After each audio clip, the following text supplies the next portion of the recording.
You have never spent a single day alone. There is a voice with you from the moment you wake until the moment you sleep. It narrates your commute. It rehearses conversations that will never happen. It reminds you of that embarrassing thing you did 7 years ago while you were trying to eat lunch. It comments on the weather. It comments on your clothes. It comments on the fact that you are still in bed when you should have moved 20 minutes ago. You call it thinking. You call it your inner monologue. You call it you. But if you can hear the voice, then you are not the voice. You are the silence that listens to it. And the difference between those two things is not a philosophical detail. It is the only thing that matters. Here is the test. Right now, try to stop thinking. Try to make your inner voice go completely silent for 10 seconds. Not by distracting yourself, not by focusing on your breath, not by counting numbers, just silence. Nothing. Empty. You cannot do it. And the reason you cannot do it is the same reason you cannot stop your heart from beating. It is not under your control. It is running on autopilot, and you are just the passenger watching it drive. Psychologists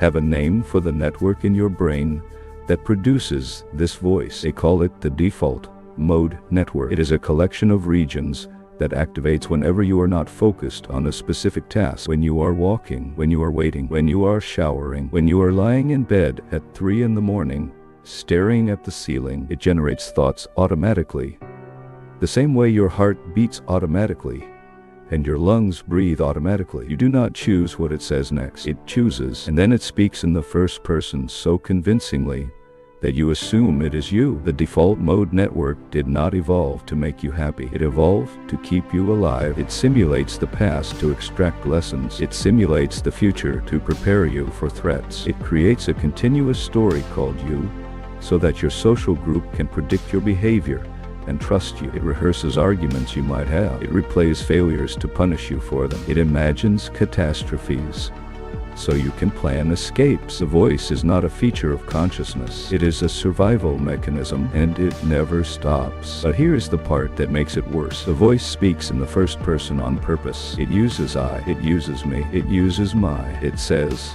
I am worried. It says I am angry. It says I am not good enough. It says I need to fix this. And because the grammar is personal, you believe the thought belongs to you. You believe you are the author. You believe you are the one deciding to think these things. But you are not the author. You are the audience. The voice is a radio station playing in your head.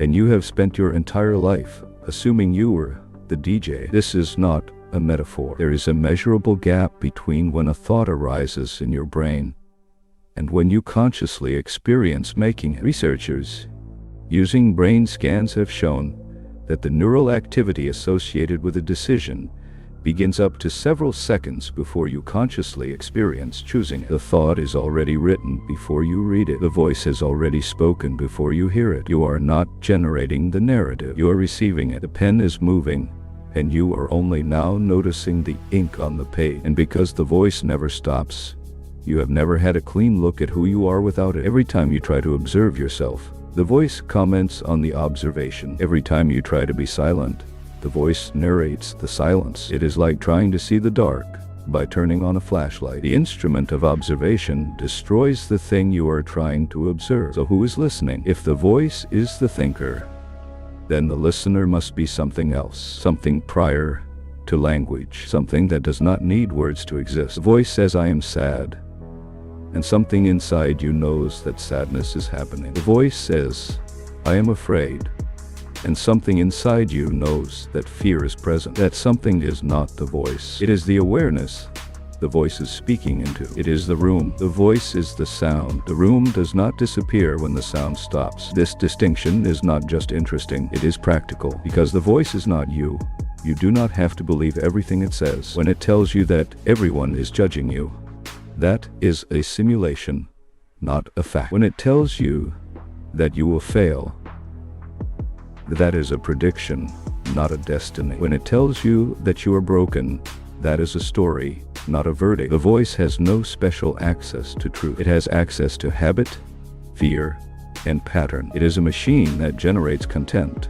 based on what it has already seen. It cannot see the future. It can only replay the past with different costumes. Most of your suffering does not come from what happens to you. It comes from what the voice says about what happens to you. Two people can lose a job. One voice says, This is the end. The other voice says, this is a door. The event is the same. The voice writes the meaning, and because you think you are the voice, you think the meaning is fixed. You think the anxiety is you. You think the rumination is you. You think the self-hatred is you, but none of it is you. It is audio, and you have been treating it as identity. You are not the voice. You are the space where the voice speaks. You are the awareness that notices it, and that awareness does not have a personality. It does not have a history. It does not have anxiety. It does not have a credit score, or a failed relationship, or a bad childhood. It is just present. It was present when you were 5 years old, and it is present now. It does not age. It does not get tired. It does not need therapy. It only needs to be recognized. The voice will keep talking. That is what it does. It will keep narrating,